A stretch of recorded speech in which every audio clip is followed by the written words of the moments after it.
stuck in Detroit for the night. This nighttime feels like an hour. Touchdown. The night service cowboy. Looking back, did anyone just call?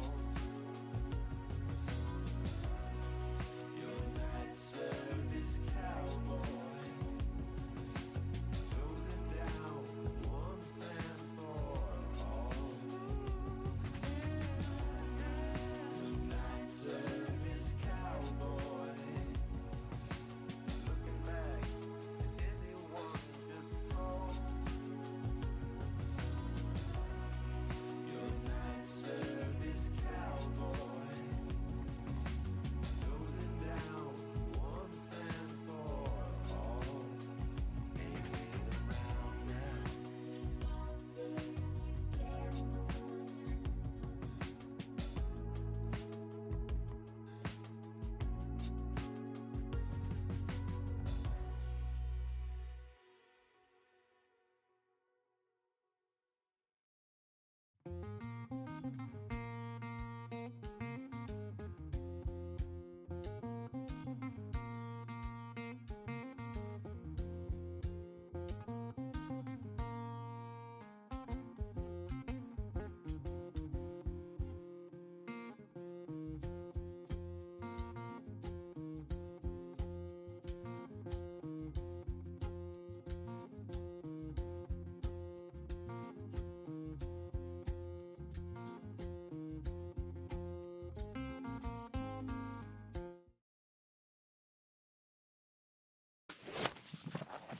Hello, I'm Brainy the RPG Cat. I'm a cat wizard VTuber who works in a multi-dimensional library, has numerous adventures, and plays a lot of fun tabletop-related strategy games.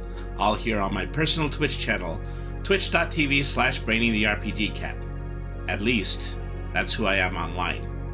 In reality, my name is Mike. I'm a 40-year-old graphic designer, and I am one of the 5.4 million adults with autism spectrum disorder. April is Autism Awareness Month, so for the whole month I'm teaming up with Autistic Self-Advocacy Network, an organization dedicated to creating the means for autistic people to be their own advocates in legal, medical, and civil discussions.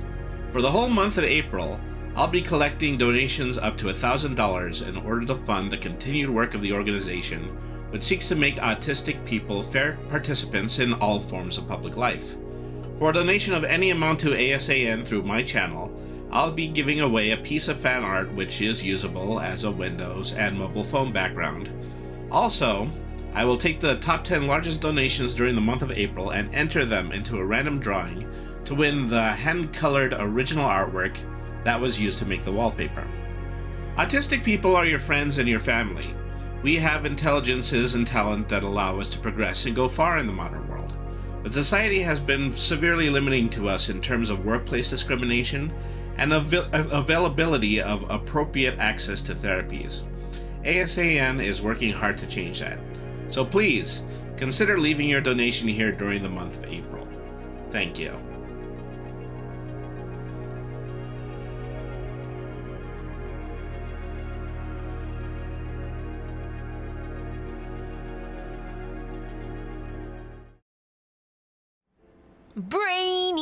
Brainy the cat.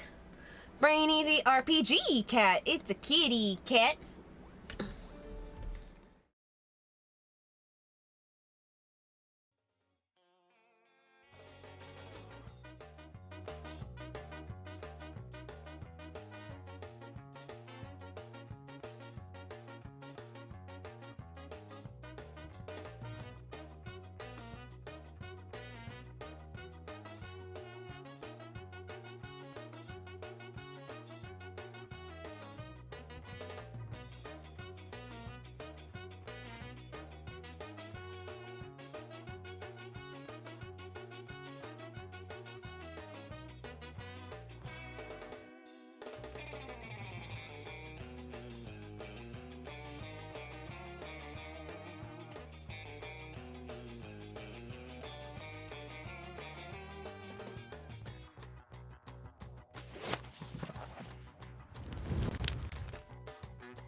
Hello, cats and kittens, felines and felidae, humans and variant humans, and every race, class, and subclass.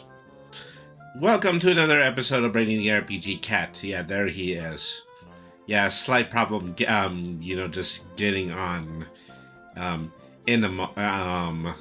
here today, and we're also a few minutes late, but we made it. We're here to do the program as advertised. So, tonight we're doing Tabletop Lore, and tonight we're going to be reading up to the 100th page of Richard Pratt's Crooked City, The Blight, and so we've read a significant amount of this at this point. There's still 100 pages to go in the entirety of the book, but we're going to be splitting this in two, and we are going to we're going to be splitting this in two, and then we are going to do a second part of this after we finish reading a new book. So at the end of tonight's stream, I'm going to put up a poll, and we're going to see if anybody we're going to pick out 3 books, and we're going to see which one of the 3 that everybody would possibly be interested in looking at next.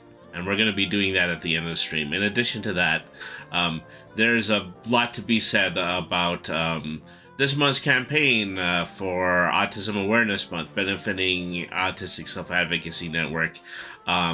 So we've gotten some new totals, and now we've also got some new goals. And so the new goals are also going to run all the way up to the $1,000 goal. So let's go ahead, let's head over to the main screen, and let's take a look at those. Alright.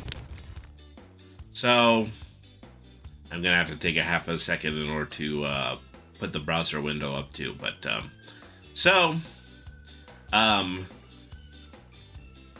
thanks to a few new donations, we're able to make the total. Let's see. Just now, OS Devon put $3 in order to transfer the current amount of $97 to an even $700. So thank you to OS Devon. Thank you to some of the previous people who made contributions.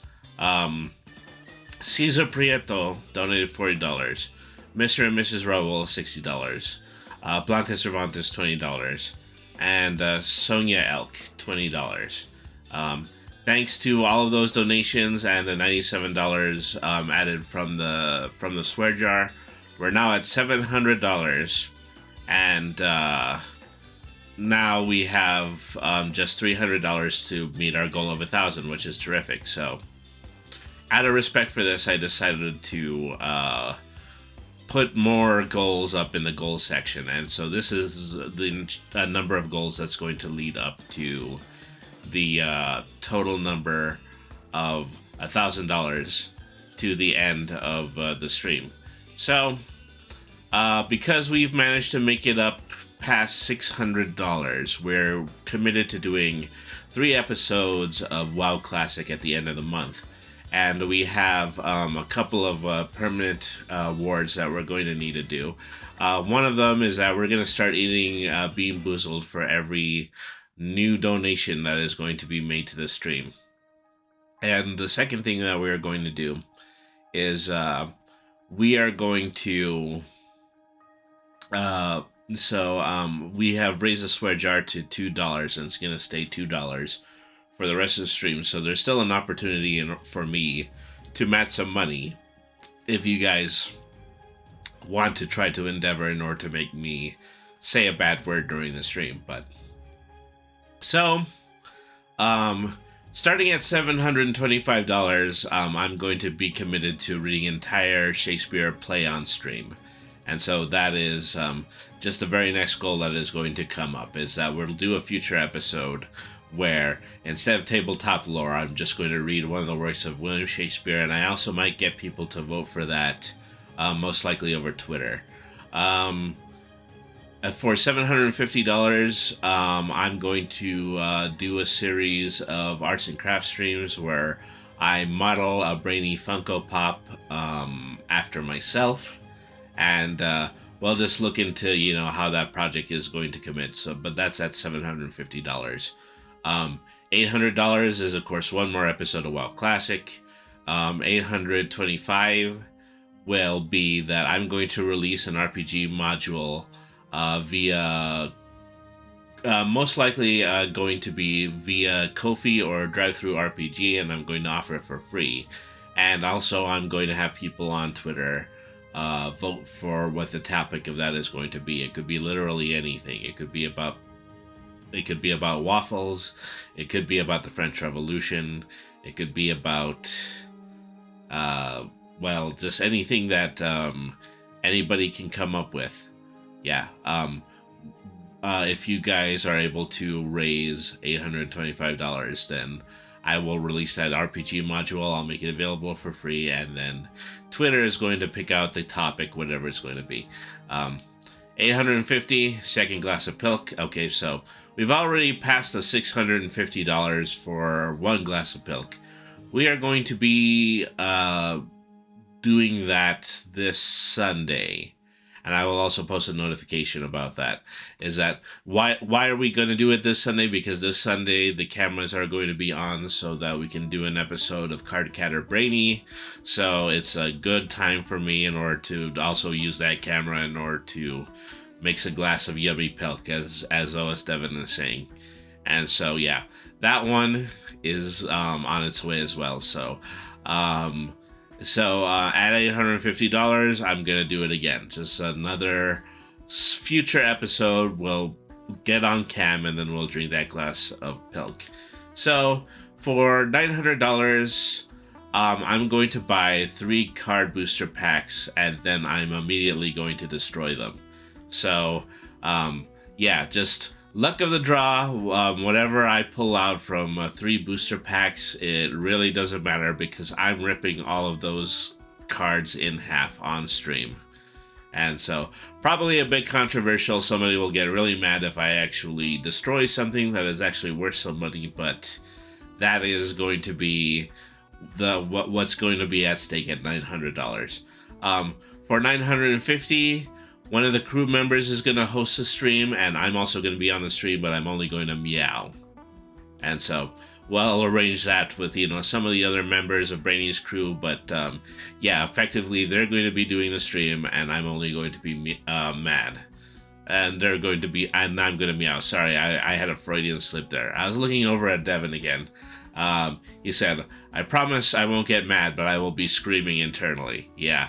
So this one is going to be hard enough. That one's going to be hard for all of us. Is that it's going to hurt me as much as it hurts you. But it's all for a good cause, and it's all out of the charity benefiting Autistic Self-Advocacy Network. So finally, the $1,000 tier means I'm going to be committed to one more episode. So if you want me to do 5 total episodes of WoW Classic, then we're going to need to reach our streaming goal. Alright, so let me see that out of the way. Probably one of the first things I need to do is I need to get this... I need to get the Blight GM guide onto the stream, so... yeah, so let's see.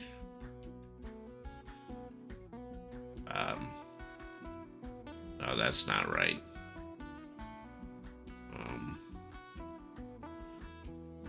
Well, no, that's not actually going to work. I might actually have to stop so that I can put the browser window up. Let's see.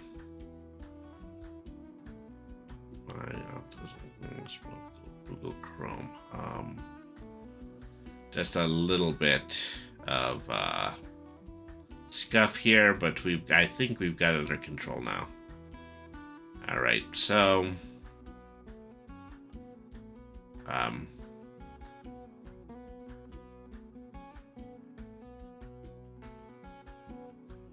is that?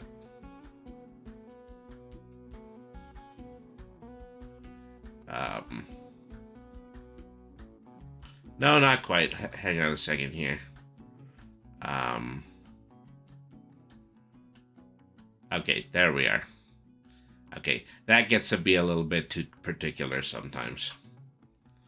All right, so we're going to be getting back to the Blight in a moment, but probably one of the first things I'm going to need to do is that I only just got in the container of Bean Boozled. So so I need to eat one Bean Boozled bean for every donation leading up to the date that the Bean Boozled goal was unlocked. So we're going to go ahead and we're going to start this out tonight's stream by eating 5 jelly beans. And so I'm not going to be able to, give too much of a visual look at this, but, you'll definitely be able to hear me. And you can hear that I have the Bean Boozled container with me. So just kind of going down the list once again is that we're going to start out with Sonia Elk's donation of $20. This is one Bean Boozled. And it's become 5. It was only going to be 4, but then Devin actually gave that $3 to 700, so it's going to be 5 now. So, okay, the first one looks like it's orange with dark speckles. I do believe that this might either be the peach or the vomit one, so I'm going to go ahead and I'm going to eat this bean. And it's probably going to be a juicy peach, or it is going to taste the same way it goes out as it comes in. So, ASMB, bean for jelly beans. Okay, here we go.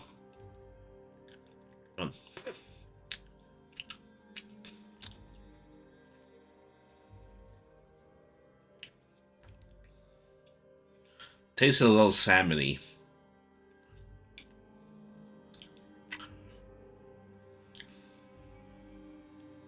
Oh, actually, I think the difference was between dead fish or strawberry banana smoothie. That was definitely a fish flavored jelly bean. All right. Clean my palate a little bit. It's a good thing I always keep water at my desk. Yeah, that was awful. I'm not gonna lie. All right, so okay. Jelly bean number 2 looks like it's a lime green. I think they are. This one is a might be a juicy pear or it might be a booger. So let's give this one a try. Actually, it tastes a little greeny. I think it actually might be grass flavored. Yeah, most likely it's a fresh cut grass flavored. Maybe I don't have the entirety of the Bean Boozled list in front of me. That's going to make this that much more interesting.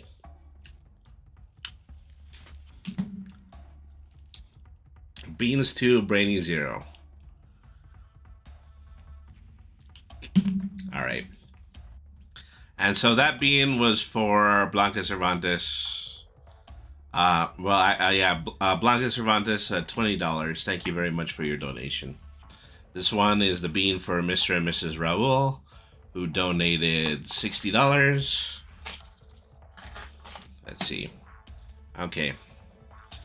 Yeah, this looks like the second one that might either be a dead fish or a strawberry banana smoothie. It's the exact same color.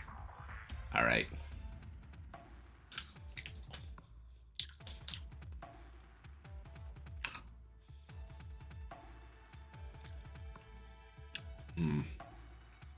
I can't even place that flavor. It's just really, really strong.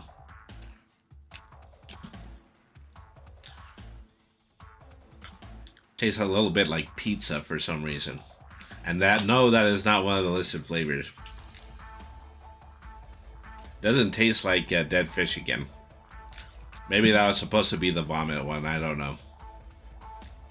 Because I think, whatever the people at Jelly Belly think that vomit tastes like, that's just open to interpretation. All right, so this one is for Cesar Prieto. Thank you very much for your $40 donation.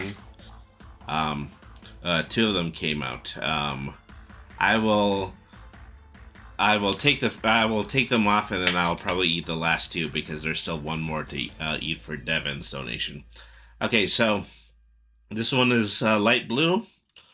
It could either be toothpaste or berry blue, and you know the thing is, after those past three flavors, I would welcome a toothpaste flavored jelly bean right now. Mm-hmm.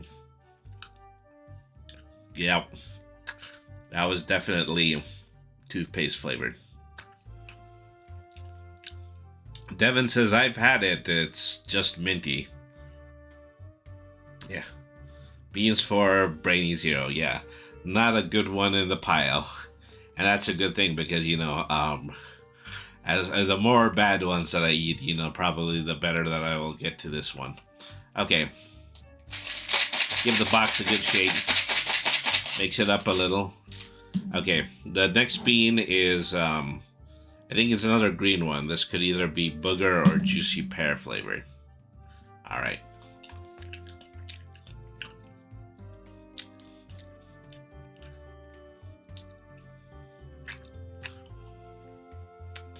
No, strangely, I think that one was still kind of grass flavored. Maybe the grass ones are supposed to be the booger ones. So that was pretty much two of the same. Okay, cool. That was disgusting. Take a moment to wash out my mouth after that. Ah. And the worst part about jelly beans is that they kind of they have a tendency to stick in my upper molars a little bit. So I'm gonna be enjoying that throughout the rest of the stream. All right, so where were we? Oh yeah. Let me see. I think we were roughly around. Yeah, we were really close. I think we were close to like page 95 of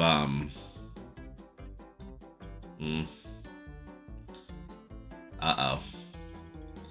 Well, here's another bit of scuff. I think this doesn't seem to be working. I need to reopen the PDF. All right. So, we're playing the hits all weekend long here on Brady the RPG Cat. Let me see. Open that. And, okay. That opened, but not in the right, window. Okay, so, let me see. When we had last left off, we were very close to, we were in the high 80s, and we were reading out of the bestiary. Yeah, so we're roughly about here. And so, yeah, we're going to get through the next few pages until the end of the stream, and then after that, we're going to put the Blight away for a nonce. And then we're going to pick up another book, and then after that book is over, then we'll do the Blight Part 2. It also occurs to me that I don't have the second monitor on. That was something that I probably should have noticed earlier, but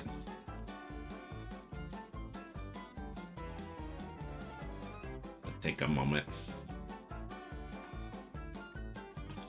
So the bean flavor is completely gone at this point. I just kind of think it's all just kind of mashed together into some unequivocal sugary goo in the inside of my mouth. And yeah, I do think the vomit flavored one does have a significant amount of aftertaste. So, let's see. Okay. Swap these two windows. That's why that usually looks that way. All right. Okay, here we are. Okay, everything is okay now. Everything is all right. Now we're going to go ahead. We're going to complete this one. Let me see. I read about the Dark Fae, the inhabitants of the Lime. Scrimshaw gargoyles, shape changers, the unliving and the undying, the alchemic creature template. Yeah, I think we've done that. Okay, and then we were in the named NPC section. Now I remember. Let me see. I think we talked about Abigail. Medium, female, human, neutral, good. 4th level spellcasting. Her spellcasting ability is wisdom. Yeah, and she was a vampire character. Abigail, striking woman who has deep red hair, set in fetching cascading curls. She wears a long black wool coat over a crimson shirt and breeches, all topped off with a broad-brimmed leather hat and light scarf over the lower half. And of her face, she carries a variety of tools for hunting and killing vampires. Algernon, Alphonse Leptonia. When the characters first spy this fellow, they see a sickly-looking man dressed in the latest outre fashions. Affected, rouged, and effeminate, he is a picture of decadent aristocracy from his outrageous wig to his curl-toed boots. He is vampire spawn. Okay, and then Annalise Grass. Annalise Grass has suffered a mutation in her lycanthropy and has been stuck in a hideous hybrid form of rat and halfling. Yeah, we read about this one too. Her features are distorted, even considering her animalistic pairing. And, whoops.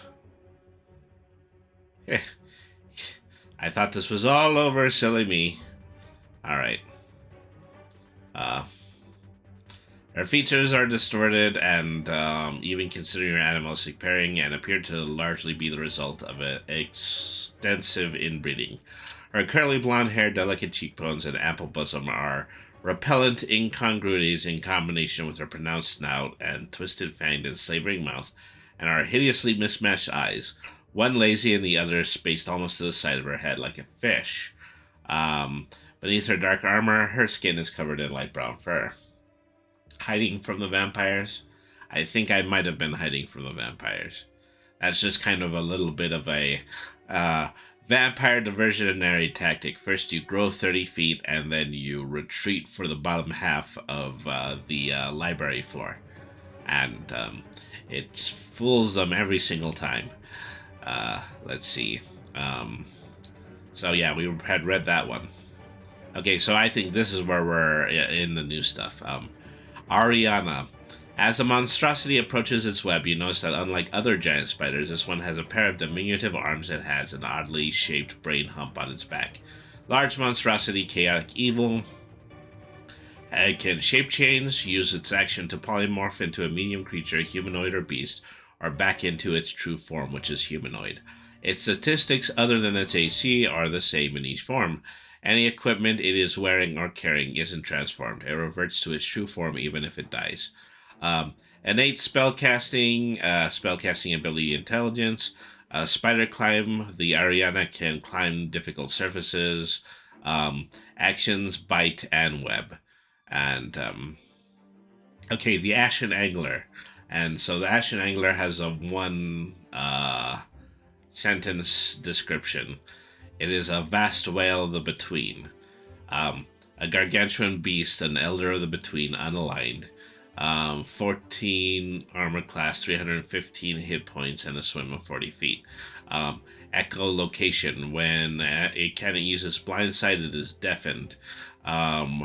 Where freedom of movement, the Ashen Angler ignores difficult terrain and magical effects can't reduce its speed or cause it to be restrained. It can spend 5 feet of movement to escape from non-magical restraints or being grappled. Hold breath, keen scent, siege monster. A multi-attack, one with its bite and one with its tail slap. It can also ram, has sickening light. The Ashen Angler shares a peculiar wan light that creatures not from between find unsettling. The creatures within 120 feet of the Ashen Angler must make a DC 19 saving throw, or be overcome by nausea and fever as poison effect. A poison creature can repeat the saving throw at the end of its turn, ending the effect on itself on a success. If any of these saves is successful, the effect ends immediately and the creature is immune to the effect for 24 hours. Capsize. If Ashen Angler moves at least 30 feet straight towards a watercraft, a boat, a ship, a ferry, and then hits it, it will capsize. All occupants of the watercraft must make dexterity saving throws when the craft is rammed. To determine if the craft is rammed, determine if the watercraft will capsize. Okay. Consult the following. Small of a rowboat, medium of a keelboat, large sailing ship, or huge like a longship. Okay. And gargantuan like a warship or a galley. The Beautiful. The Beautiful is a central figure in the Levy adventure. Her appearance varies in the course of the adventure, and you should refer to the text for this. Medium, Celestial, Fallen Diva, Chaotic Neutral. Armor class of 19, hit points 110. Between weapons, the Beautiful's weapons attacks are magical and deal 4d8 psychic damage on a hit, including in the attacks. Between awareness, the Beautiful knows if she hears a lie. Cradle between gate. Using her action, the Beautiful can create a gateway between any unoccupied point that she can see. The gateway is large enough to allow passage of a creature up to huge size and remains open up to 1 minute as long as the Beautiful maintains her concentration on the gateway. Create a paradise. Using her action, the Beautiful can weave a paradise personalized to the tastes and desires of the mortal being who has felt the touch of her presence. This paradise is effectively infinite for the individual for which it was created and can accommodate. Dislocation. Attacks against the Beautiful are made with disadvantage unless the attacker has blind sight or true sight. Innate spellcasting. The Beautiful spellcasting ability is Charisma, DC 17. The Beautiful can innately cast the following spells: at will, bestow curse, create between gate, crown of madness, detect evil and good, invisibility, shield, darkness, dominate person, mirror image, and spider climb. 2 days each, create a paradise. And then 1 day each, anti-magic field, a blink, and a dimension door. Magic resistance. The Beautiful has an advantage on saving throws against spells and other magical effects. 2 melee attacks, Flaming Scythe, Cloak of Despair. Unusual equipment is a Scythe of Speed, gaining a +2 bonus to attack and damage rolls. So, my understanding is the Beautiful, you can't even really get a beat on what they really look like. They're just a being that takes the form of your desires, and then you have the potential to attack it afterwards. I mean, a significant amount of hints probably have to be given from the GM in order to, truly accommodate that. So anyways, let's see. Balabra, the Tangler. This creature resembles a man-sized flying jellyfish with 12 long tentacles. 4th and 9th stalks produced from its cap. Its cap is blackish gray, and its eyelashes are dark gray. Understandable. Well, understandable, but still kind of, in the realm of abstract, particularly for for as far as the DM is concerned. You have to also really know what your player character's innermost desires are in order to properly run that. Medium aberration neutral, armor class of 13, hit points of 39, speed of 5 feet. Acidic blood. Each time the Balabra is hit with an attack that does piercing or slashing damage, all creatures within 10 feet must make a DC 12 dexterity saving throw or be sprayed by the Balabra's blood. Every creature that fails their saving throw takes 1d6 plus 1 acid damage and has disadvantage on its attack, saving throws, or ability checks due to sneezing and partial blindness until the end of the Balabra's next turn. Multi-attack. 1 slam, 2 with its tentacles, and 1 bite if the target is grapple. So bite, slam, and tentacles. Okay. Then Beltane, the god king of the major undead faction in the city, the Fetch.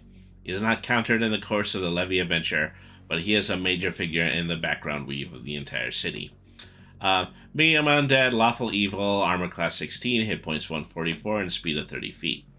Has the ability to shape change, misty escape, regenerate. Rust metal. Any non-magical weapon made of metal that hits Beltane will corrode.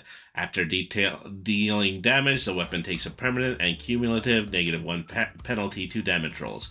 If this penalty drops to 5, the weapon is destroyed. Non-magical ammunition made of metal that hits Rust Monster is destroyed after dealing damage. And spellcasters, Mage Hand, Prestidigitation, Ray of Frost, Comprehend Languages, Fog Cloud, Sleep, Detect Thoughts, Gust of Wind, Mirror Image, Animate Dead, Bestow Curse, Blight, Greater Invisibility, Dominate Person, Spider Climb, Vampire Weaknesses, weaknesses, Sunlight, Harmed by Running Water, Stake Through the Heart, and Forbiddance. Beltane cannot enter a residence without an invitation from one of its occupants. So, yeah, pretty standard vampire stuff. Let's see. Actions, multi-attack, unarmed strike, blighted corrosion. As an action, Beltane can corrode a non-magical ferrous magical object before he can see within 5 feet of it. If the object isn't being worn or carried, Beltane destroys a 1-foot cube of it. If the object is being worn or carried by a creature, the creature can make a DC 13 Dex save in order to avoid Beltane's touch. Bite in bat or vampire form. Charm, Children of the Night. Children of the Night, clearly, yeah. Beltane magically calls 2d4 swarms of blinding crows or festering lime rats. I'm glad that they specify. Provided that the sun isn't up while outdoors, Beltane can roll a 3d6 small gabled spiders instead. These called creatures arrive in 1d4 runs, acting as allies of the vampire and obeying its spoken commands. The beasts remain for 1 hour until Beltane dies, or until he dismisses them as a bonus action. Okay, legendary actions. Beltane can move up to its speed without provoking opportunity attacks. Unarmed strike. Beltane makes one unarmed strike, and then bite, which is 1 bite attack, which costs 2 actions. Alright. So, the between creature template. So we discussed between creatures earlier. We're not given many specific descriptions of them, but we do have just kind of the makings of what a between creature can be, what kind of stats can be added to it in order to make it count as a between creature. Okay. So, between creature is infused with the weirdness of the between and is shaped and changed by its environment and experiences. Some between creatures are bizarre versions of existing creatures such as gargoyles and wyverns, while others are new creatures that don't have a non-between equivalent, such as call cuckoos and heims. If you need more between creatures beyond those presented in the book, then you can create them 3 ways. 1. Apply a between simple template to an existing monster. This is quick and simple and perfectly adequate for most encounters. 2. Convert an existing creature to the between subtype using the guidelines presented here. This involves more effort and is better suited to major foes, such as creatures that command groups of lesser between minions. Or 3. Create a wholly new between creature from scratch. Simple templates, though all life in between is unique. Some creatures, wolves for example, are common to the normal world and the between. The common simple templates can turn any creature that does not have the between subtype into a between creatures. Okay, let me see. Larval between, increased strength and dexterity. Variable between. I don't even know. This time the font is really failing me too. If the first one was larval. Oh yeah, okay. So as I remember, I think we actually saw a simple we saw a version of this table earlier, and the simple fact of it is that there are larval betweens, there are adolescent betweens, there are adult betweens, and then there are elder betweens and ancient ones. And so this is effectively, just the conversion of strength and dexterities, hit points and hit die, dark vision, dislocated tracks, and an increase of CR by 1. Okay.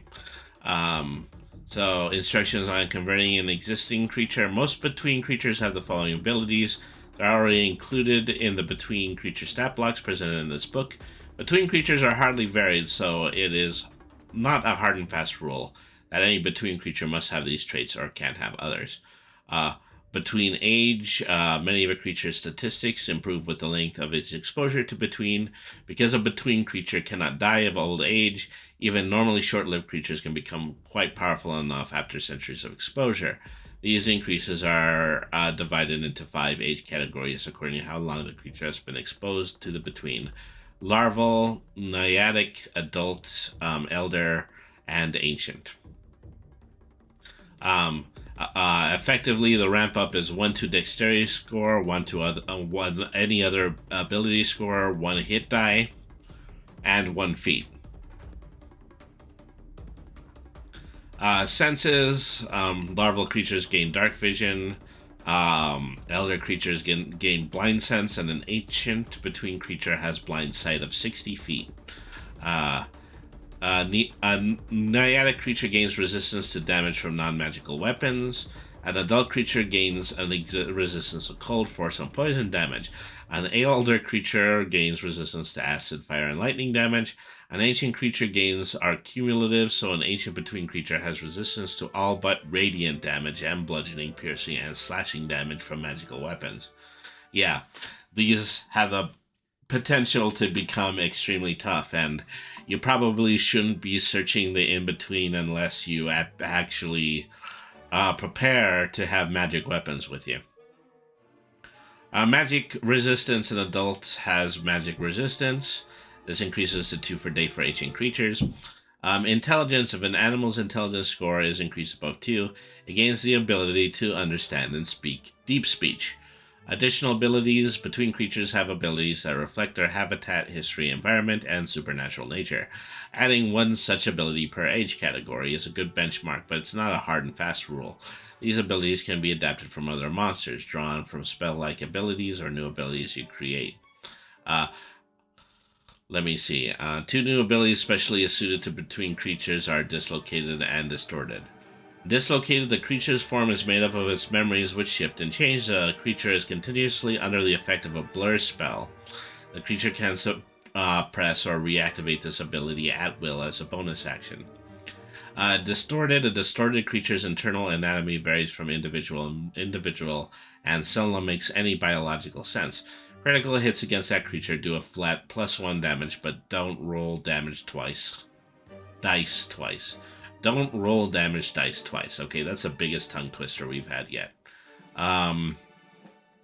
Challenge: after making all these changes, a creature's CR should be reevaluated from scratch. As a simpler alternative, just increase the creature's CR by +1 between each age category. This will be close enough in most cases unless the creature gained especially powerful attacks. Okay, so I think we did slightly go over this section. Okay, so creating a new creature. Creating a new between creature is no different from crafting any other creature as described in the GM's rulebook. It is easiest if you start by choosing its age category and proceed from there, but do what you're most comfortable with. Okay. Between cat: vaguely feline, hairless, pale creature has a wrinkled, flaccid skin, a pair of stunned vestigial limbs, and a ring of small tentacles around its neck. Its clawed forepaws each bear 1 wickedly hooked claw, much larger than the others. Its eyes are dark voids, and a long prehensile tongue extends from its mouth.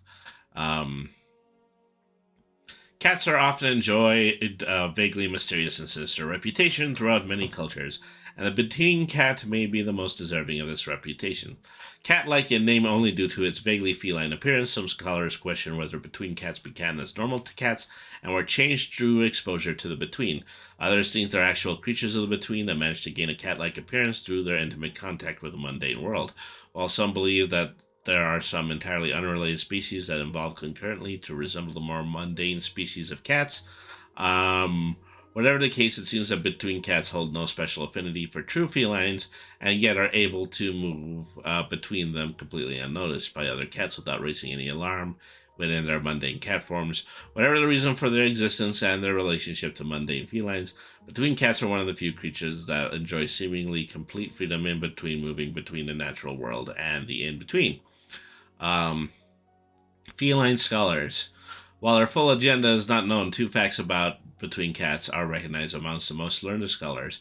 First, they ceaselessly switch through venerable tomes, petroglyphs, and many ancient writings in search of some unknown secret or secrets, and that they have revealed to no one. Second, whether related to the first item or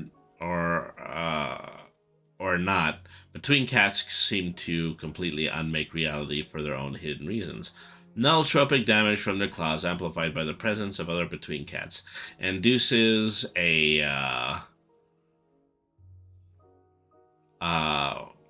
loss of order and energy in the target and produces an overall breakdown of substance towards nothingness. More than mere entropy, which simply describes a loss of order and cohesion, the nulltropy of the between cat brings about a complete loss of existence in any form, albeit on a tiny scale. Armed with their nulltropic attack, between cats can accomplish their goal of unmaking reality one tiny piece at a time. Terrifying in groups, fortunately for the sake of reality and all that it lives in, the nulltropic damage caused by a single between cat is minuscule and they loathe to use it indiscriminately. They instead save it for enemies in battle or certain artifacts and writings they have found over the years, as well as for Aboleths who they consider their bitter enemies. However, when more between cats get together, their nulltropic attack becomes terrifying.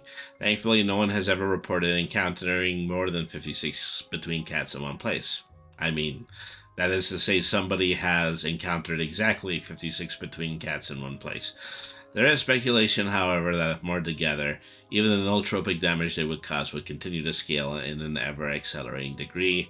Most sober-minded theorists refuse to think too long about the dreadful implications of this line of thought. Interesting, yeah. Very interesting. Okay. The between gargoyles, but with blurry, indistinct outlines, if it doesn't belong to its own substance. You know, I do think we've read a significant amount. I know that we've read about the between peacock, because there is no way that you would actually forget any picture that looks that hideous. Okay, I think we read about the Bileborns, the Blight Apes, Blight Cockerel. Let me see. Lanky and Bedraggle with thin feathers. Oh yeah, because they were a spin-off of the Blight. They are a different form of the Blight Peacock. That's why they're there.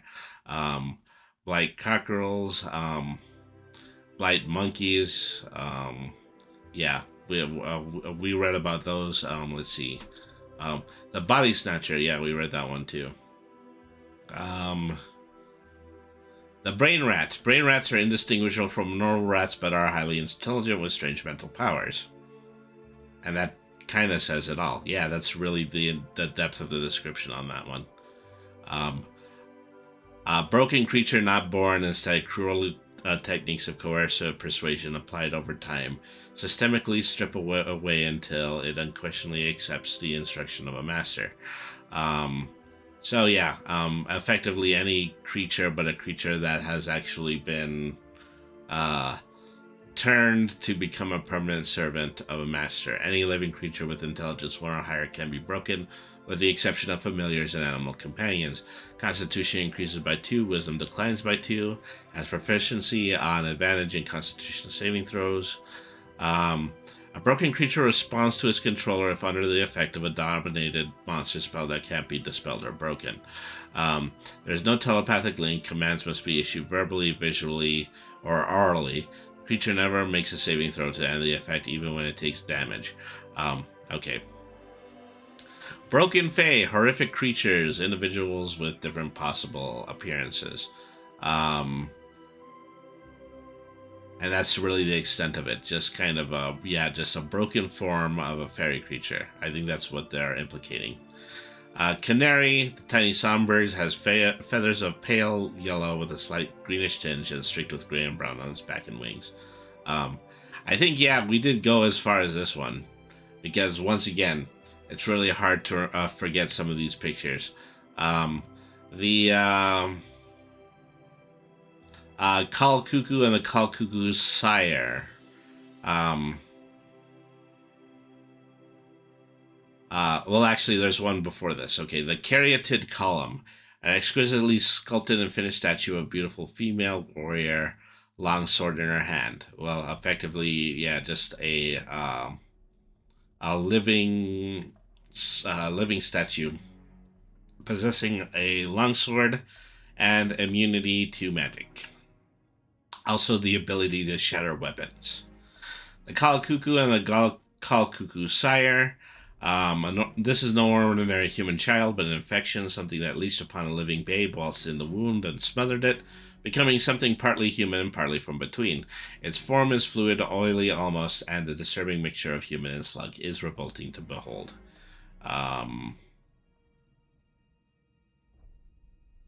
Call Cuckoos are the tragic results of an unborn child corrupted by a Call Cuckoo Sire while still in its mother's womb.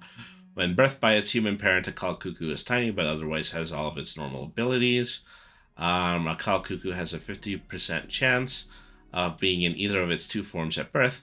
If in its human form, it usually waits until after the nightfall to either escape into the night or murder its sleeping parents and then escape. If born in its slug-like form, it immediately attacks its mothers and any others present in an attempt to escape.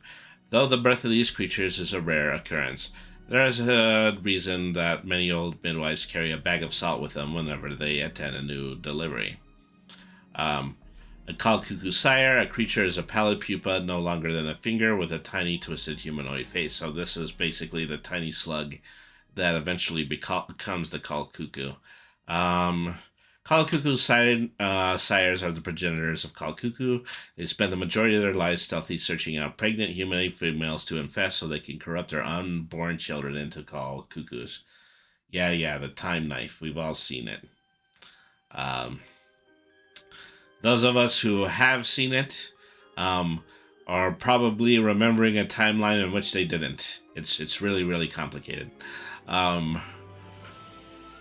Let's see. Drawn to mothers, a Call Cuckoo Sire can detect pregnant humanoids within 60 feet by smells. Strangely, Call Cuckoo Sires are also attracted by the odor of some ghouls, which consider Call Cuckoo Sires to be quite the delicacy. When a sire locates a pregnant potential host, it crawls into the woman's womb while she's asleep. Over the course of the next 5 days, it slowly devolves into the developing embryo, bathing it in its unnatural hormones. The woman experiences severe morning sickness during those 5 days. Successful wisdom checks made by a character with a proficiency in medicine spots the difference between this sickness and typical morning sickness. By the end of the 5 days, the sire is completely gone, and the fetus is transformed into a Call Cuckoo. Dangerous surgery. If the sire's presence is detected or even suspected, it can be removed with a successful DC Wisdom Medicine check. The check can be repeated as many times as necessary, but if it fails by 5 or not more, the host will take 1d6 slashing damage, which can easily kill a commoner with 4 or fewer hit points. Lesser restoration and comparable magic destroys a Call Cuckoo Sire automatically and restores the fetus to normal health. The Cave Fisher, the man-sized creature, resembles a cross between a lobster and a spider. It has 8 legs, 2 of which end in serrated pincers. Its snout is long and pointed. That's the extent of it. Let me see. Large monstrosity, armor class 12, hit points 51. A creature stuck by a cave fisher's filament becomes grappled by the sticky thread and is pulled 20 feet closer to the cave fisher. A grappled creature can use this action to rip the filament tree with a DC 13 saving check or attack the filament directly. AC 12, 5 hit points, resistant to all but slashing damage. Alcohol or a universal solvent dissolves the adhesive and releases the creature caught by the filament. A cave fisher can have only one creature grappled at a time. A chaos beast, a horrid mass of glaring eyes, gnashing teeth, and barbed tentacles. The chaos beast's twisting form is constantly reshaping itself. Amorphous can move through a space as narrow as 1 inch wide without squeezing. Destabilize. Whenever a chaos beast touches a creature as an attack or another form of contact, that creature must make a DC 15 Constitution saving throw or be assaulted by chaotic energy. On a successful save, the creature is pushed in a random direction away from the chaos beast. On a failed save, the creature becomes destabilized and is restrained and begins to lose form and shape as the pure chaotic energy begins to break down and reform its physical body. At the start of each of its chaos beast's turn, the destabilized creature takes 2166 necrotic damage. The destabilized effect continues until the creature dies or a remove curse spell negates the effect. Yeah, okay. So, just amorphous blob made out of eyes and tentacles and presumably other body parts, but those are incredibly hard to see. The Child of Folly, massive undead ooze containing zombies, detailed in Adventure Chapter 1.5. A gargantuan ooze, armor class 10, hit points 162, and speed of 30 feet. The Child of Folly is capable of making up to 4 slam attacks, and then an engulf attack if the Child of Folly makes 2 successful slam attacks on the same victim in 1 turn. The victim of the attack must make a DC 13 Dexterity saving throw. On a successful save, the creature can choose to be pushed 5 feet back or to the side of the Child of Folly. A creature that chooses not to be pushed suffers the consequences of a failed saving throw. On a failed save, the Child of Folly enters the creature's space and the creature takes 10 3d6 points of necrotic damage and is engulfed. The engulfed creature can't breathe, is restrained, and takes 2166 necrotic damage at the start of each of the Child of the Folly's turns. When the Child of the Folly moves, its engulfed creature moves with it. An engulfed creature can try to escape by taking an action to make a DC 13 strength check. On the success, the creature escapes and enters a space of its choice within 5 feet of the cube. The Child of the Forest, the Dirtigris Forest. These fey creatures look like children at a distance, but when seen more closely, they have goat-like legs, wild flowing hair, and faces that resemble a variety of different beasts. Here a pig, there a wolf, and there a bull. Animated hair. A child of verdigris forest carries cuttings of his own hair, braided into ropes. In its leisure pouch, it can quickly splice the short hair ropes into a longer rope and magically animate it to entangle foes, which requires 2 rounds to complete. A Child of the Verdigris Forest animated hair rope has AC of 14, 8 hit points, and is immune to all but slashing damage, and flies with a speed of 30 feet. When it attacks the target creature must make a successful saving throw or be restrained. A restrained creature can repeat the saving throw at 13. At the end of each of its turn, the hair rope is destroyed by a successful strength saving throw, but a successful dex save leaves it unaffected, and it continues attacking. Mobility, no advantage on opportunity attack rolls. Innate spellcasting, the ability of animate objects using only stones. Shatter, speak with stone, speak with plants but with stone instead, or a stone shape, or a stone stride. A child can step onto a stone and emerge from any other stone within 30 feet as part of a normal movement. These stones must be at least as large as they are. The child cannot end its turn inside of a stone. Actions, clubs, shears, stone, ranged attack, like just throwing a rock. It doesn't need to be a special attack, it's just throwing a rock. Laughter, area attack, automatic hit, range 60 feet. On hit, creatures in that range can hear it must make a successful DC 12 wisdom saving throw or be stunned for 1d3 rounds. Okay. The coffer corpse, this creature appears as a desiccated humanoid shroud in a rotting, tattered funerary clothes. Its hands ended in sharpened claws with slightly elongated fingernails. Okay. BM undead, neutral, damage resistance, magic weapons. All of the coffer corpse attacks are magical. Deceiving death. In the first round in which a coffer corpse is struck for 6 or more points of damage, the creature slumps to the ground, seemingly destroyed. If it has fastened its death grip on a victim, it releases its hold when it fails. A DC 15 intelligence investigation check sees through the ruse. On its next turn, the coffer corpse rises again, as if reanimated, triggering its fear ability. And then fear, a creature viewing a coffer corpse after it uses its deceiving death ability must make a DC 12 wisdom saving throw or become frightened for a minute. Has the ability to use claws and a long sword. Okay. The Krat Hog. This creature draws its leech-like body along the great barbed, spindly tentacles that glisten with fluid. Somewhere inside its cluster of spines and sharp bones lurks a great maw that distends itself outward. It kind of looks like a prawn. It kind of looks like a cross between a prawn and a centipede.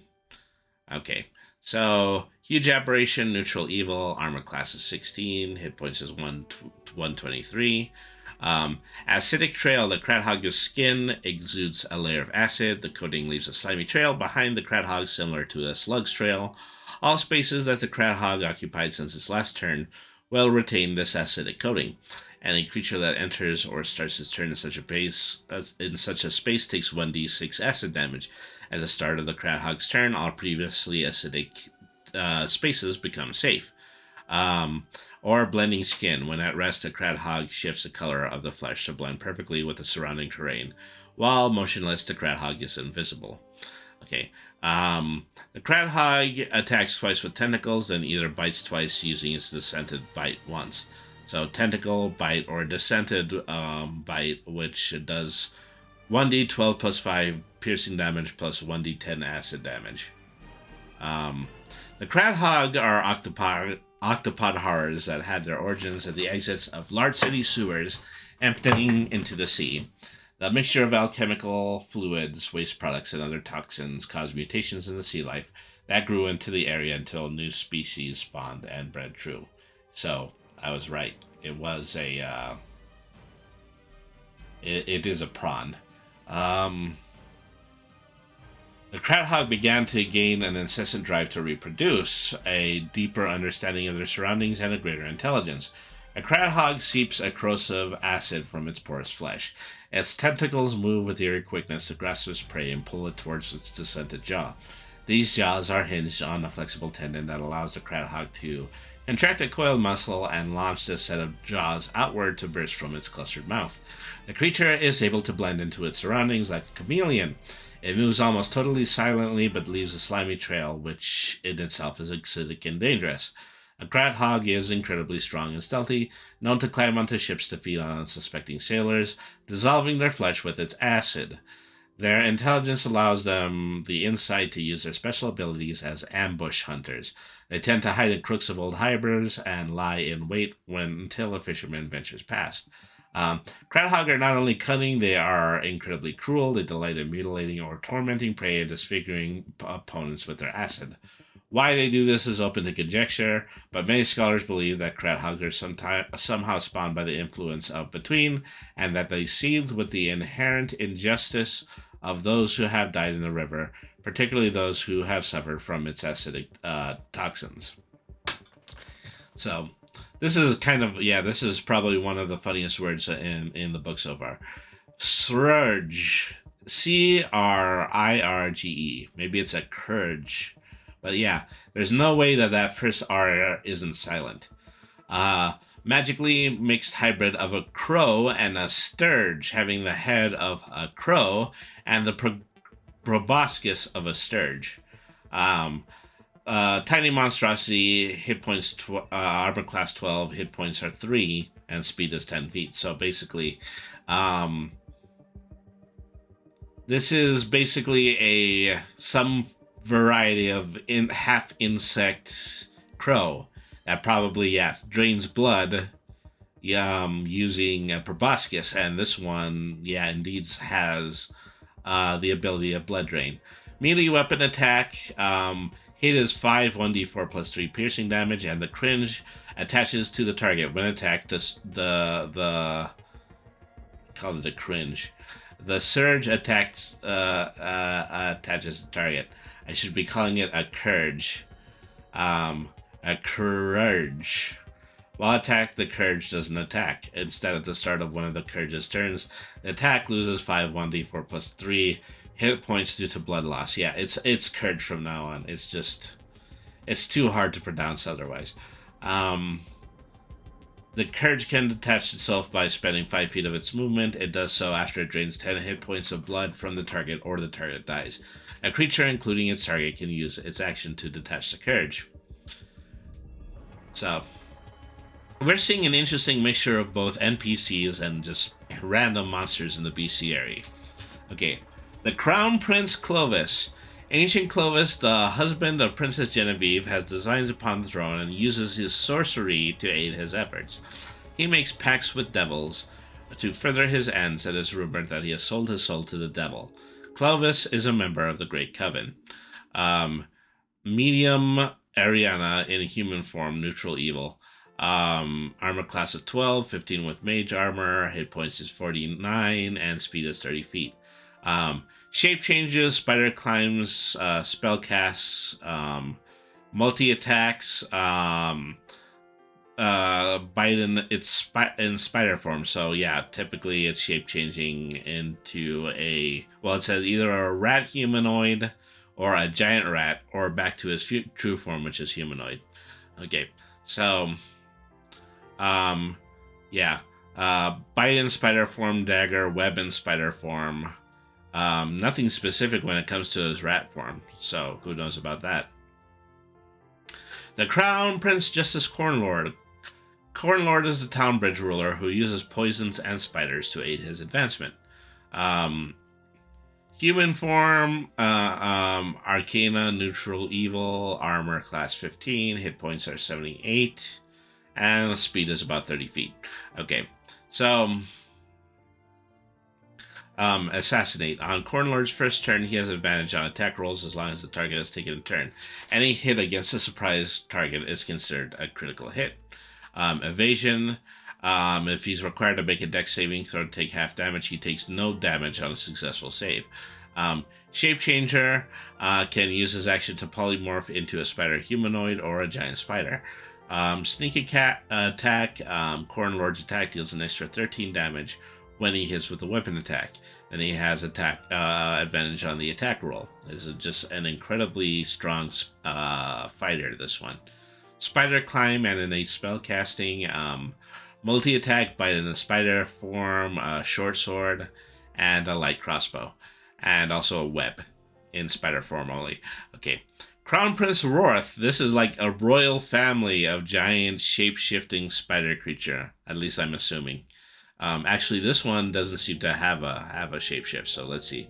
Prince Eleanor's husband is the dashing face of the family. In truth, Rorth is only interested in sexual conquest and horse racing. In that order. An absinthe fiend, he frequently goes to the artist's quarter in disguise to search for some new vice. Medium human neutral, armor class 16, hit points 75. Eagle Eye, 3 a day. On a successful hit with a longbow or a short bow, Rorth can roll an additional damage die and add it to the total damage of the hit. Multi-attack. Rorth makes 2 attacks on his turn. One is a rapier melee weapon attack. Plus 6 to hit, reach 5 feet, 1 target, hit 1d8 plus 4 piercing damage. Longbow, ranged weapon attack, plus 6 to hit, range 1560 feet. Okay. Dark Creature. I said Dark Creature. Dark Creeper. This creature resembles a small humanoid with a light, thin frame. It has gray skin and stark white eyes with gray pupils. It dresses in filthy brownish black clothing. The smell of dung and rotted meat hangs in the air around it. Okay, small humanoid, chaotic neutral, armor class of 15, hit points of 16. Death throws when a dark creeper is slain, its body combusts in a flash of bright light. All creatures within 20 feet of a slain creeper must make a successful DC 12 Constitution save or be blinded by 1d6 rounds. Any other creeper within 10 feet of this flash are automatically blinded for 1d6 rounds. The creeper's gear and treasure remain lying in a heap where the creeper died. And martial advantage, a dark creeper's dagger attack does an extra 1d6 piercing damage if the dark creeper has an advantage on the attack, or if another dark stalker or dark creeper is within 5 feet of the target. Okay. And then it has a dagger. The Dark Stalker. This is differentiated from the Dark Creeper, the Dark Stalker. This creature resembles a small humanoid with a light, thin frame. It has gray skin and stark white eyes with gray pupils. It dresses in filthy brownish black clothing. The smell of dung and rotted meat hangs in the air around it. Medium humanoid, chaotic neutral, armor class 15, hit points 48. Death throes. When the Dark Stalker is slain, its body combusts in a flash of flame. All creatures within 20 feet of the slain stalker take 3d6 fire damage, or half damage with a successful DC 12 dexterity save. The stalker's combustible gear is burned to ash, but other items like short swords, poison vials survive the burst of the fire.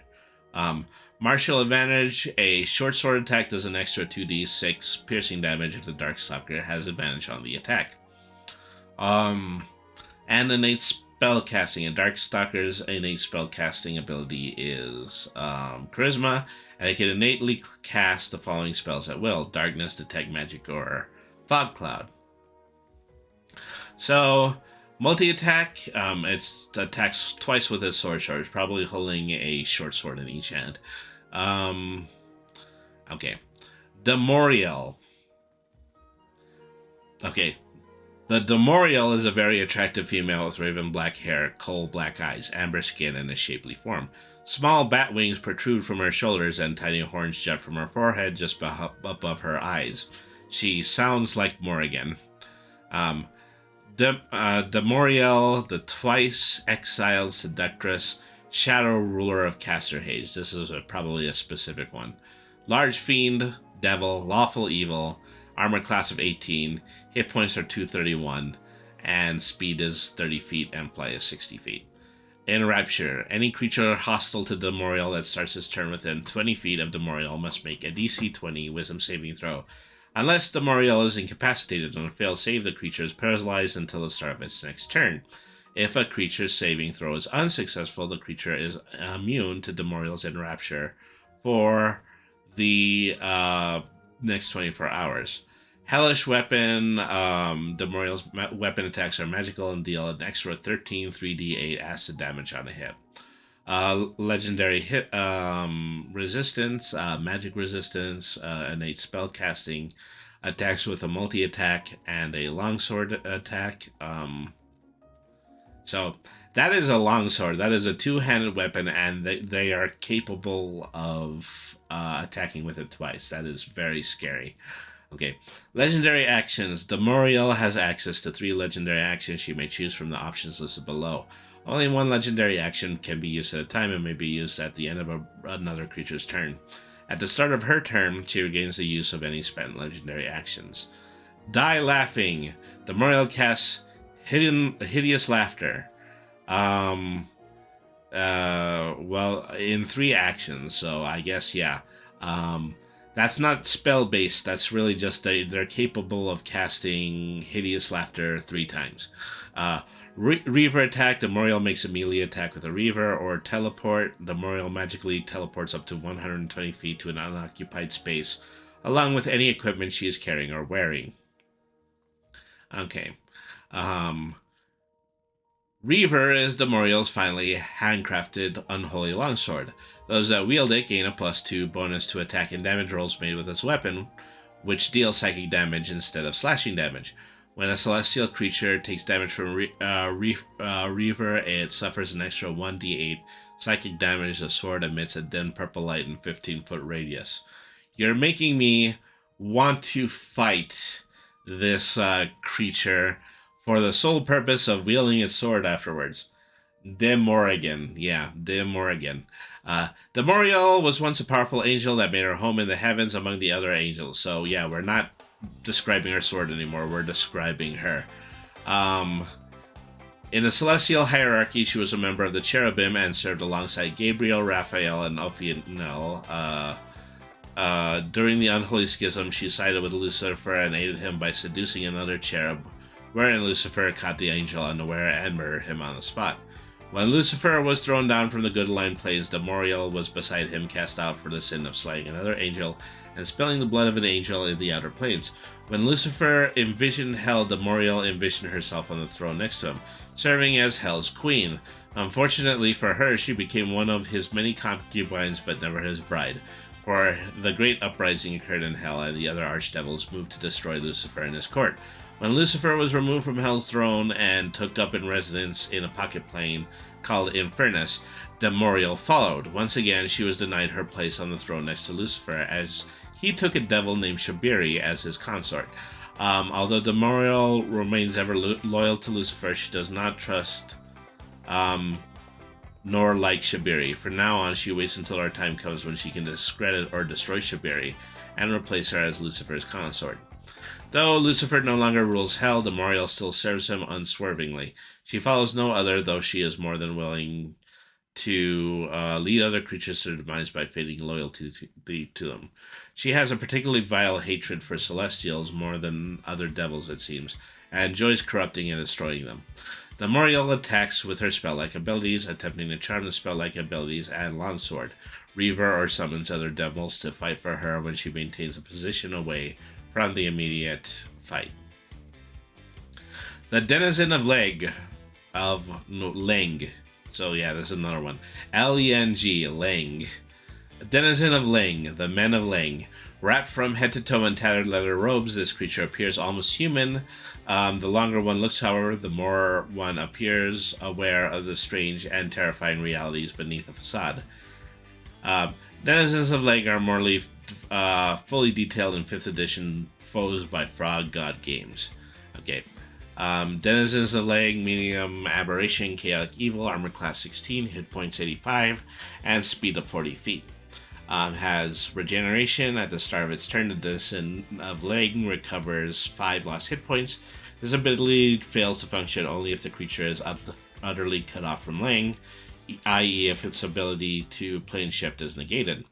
A Denizen of Leng is reduced to 0 hit points while still capable of regenerating. Its body dissipates into vapor in 1d4 rounds, leaving only its clothing and equipment behind, and it returns to its life on Leng.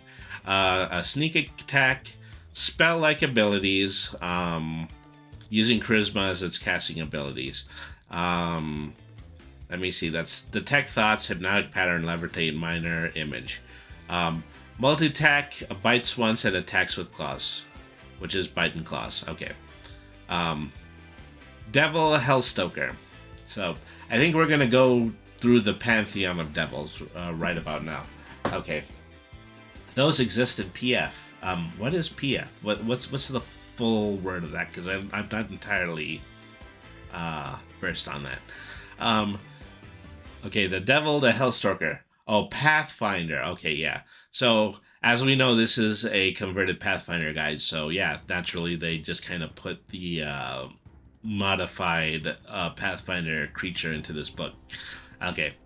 The Hellstoker Devil, a man-sized creature, has loosely hanging rubbery flesh, grayish-black in color, and its entire body is smeared with a yellowish-brown mucus. Its head is ovoid, devoid of hair, and sports upward curving horns. A hardened ridge of bone runs from its brow across the top of its head and disappears into its spine. Its long serpentine tail is dark grayish-red. Okay, so medium fiend, lawful evil, armor class of 15, hit points are 91, and speed is 30 feet. Innate spellcasting. The devil's innate spellcasting ability is charisma. It can innately cast the following spell: protection from evil and good, and teleport. And once per day, it can cast burning hands. Fiery body. Hellstoker devils are covered in flammable oil. Any fire damage that hits them will cause them to burst into flame for 1 minute. While on fire, a creature that touches the Hellstoker devil or hits it with a melee attack within 5 feet of it takes 3 1d6 fire damage and catches it on fire. Until a creature takes an action to douse the flames. It takes 3 1d6 fire damage at the start of its turn. Yeah. Oily Skin have advantage on any attempts to escape a grapple. Multi-attacks, Claw, Long Spear. Bellows, well, yeah, I believe that's a type of ranged weapon. And then a Summon Devil, 1 per day. A Hellstoker Devil chooses one of these options, has a 50% chance of success. 2d8 Lemures, or a 35% chance of a success.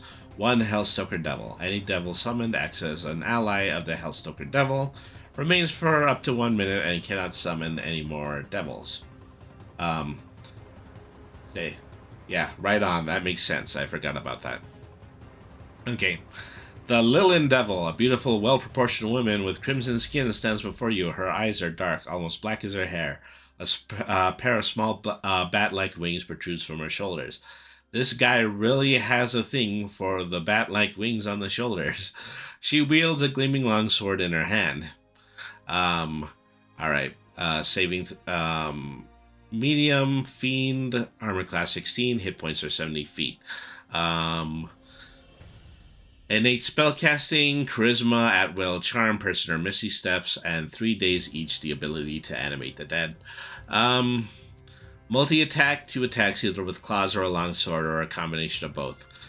Claws, a melee weapon attack, a longsword, and then summon devil, 1 per day. The diseased vampire, such as Lord Hemlock Wither. Virtually no diseases affect the undead, but as with everything in the city of Casterhage, diseases can take unusual forms and abnormal virulence. The Nosferadra is a magical curse rather than a disease, but it has a physical presence, a drifting cloud that shifts its way through the blight along streets and into shadows, down gutters, and over rooftops.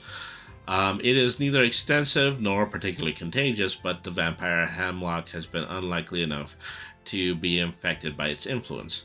The effect of the curse is much like a disease that might affect a living being. Hemlock is not as powerful or as capable as a vampire in the prime of death. The diseased vampire, medium undead, lawful evil, armor class 16, hit points is 68. Shape changer.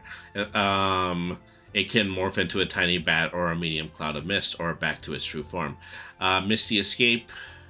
When it drops to 0 hit points outside of its resting place, the diseased vampire transforms into a cloud instead of falling unconscious. Provided it is in sunlight or running water, it can't transform. It is destroyed. While it has 0 hit points in its mist form, it can't revert into its vampire form, and it must reach its resting place within 2 hours or be destroyed. Regeneration, spider climb, and vampire weaknesses. Okay. Multi-attack, 2 attacks, unarmed strike and a bite. Charm ability, because, yeah, of course, vampires have charm abilities. Children of the Night, legendary action, so... same as normal vampires from that point forward. The Blight Bull, the light fighting dog. The small but nasty-looking dog is scarred from many battles. So I think, yeah, at some point we did mention animal fights earlier. I think for the most part they were relegated to between roosters, but obviously they fight dogs as well. It's also covered in studded leather armor, so there's that. When a Blight Bull drops to 0 hit points, it immediately makes 1 attack against a creature within 5 feet as a reaction before dying. Okay. The Pit Mastiff, the heavy fighting dog. The vicious-looking dog is heavily muscled and glares threatening at anyone who gets near. Pit Mastiff, medium beast, unaligned, armor class 14, hit points 22, and speed of 40 feet. Ferocity, when it drops to 0 hit points, it immediately makes 1 attack. So yeah, the same as the other one. Dogs bred and trained specifically to fight are tougher than normal breeds. They are typically garbed in light barding and have been taught to lock their jaws to bring opponents down. Their training has suppressed some of their natural instincts and rendered them quite specialized. Consequently, they aren't of much use for other activities such as tracking, but continue to fight past the point when other dogs would no longer be able to continue. The Riding Dog. The burly dog, fitted with a small saddle, a low menacing growl rumbles from its chest. Medium beast unaligned, armor class 14, 13 hit points, and speed of 30 feet. Okay, and then let's see. The Duke Malice. Ostensibly in charge of the royal armies and the city watch, Malice is an appallingly cruel taskmaster, infamous for his use of personal wizards to dominate officers and captains in his force.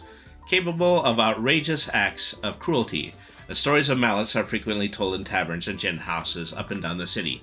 It was Malice who first used royal manticore to pull apart prisoners. He also used live prisoners as catapult ammunition, and he was responsible for the Great Road of Impalements, a tale that still bites the capital and the royal family. Despite the rumor held for him in the city, the Queen's 80-year-old cousin has aged remarkably well. He retains a full head of long, thick black hair, carefully oiled and held in place, and the trim, well-muscled physique of a much younger man. Remarkably, he is not of the alchemic undying. Cruelty. When he scores a critical hit with his claymore, Duke Malice can roll an additional 1d6 and add it to the extra damage. Medium human, natural evil, 18 armor class, 90 hit points, and a speed of 30 feet. Okay. Duke Tame. The Queen's only nephew. Tame believes in order and the sanctity of the royal family. He is totally loyal to the Queen and her name, and like Malice, capable of extreme violence and cruelty if need be. Tame, however, is more controlled in his fury and more likely to see good in people if they give him cause to do so. Tame is madly in love with Princess Rebecca of Mornay and has proposed no fewer than 11 times. The master of the capital, he is responsible for the security and well-being of the royal family and all residents in the capital, and works covertly against any evil he finds therein, a position that grows more desperate by the day. Medium human, neutral, armor class 18.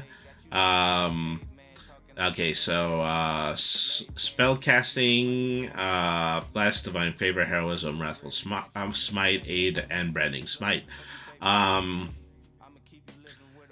Great attack, great sword, and heavy crossbow, and the ability to parry.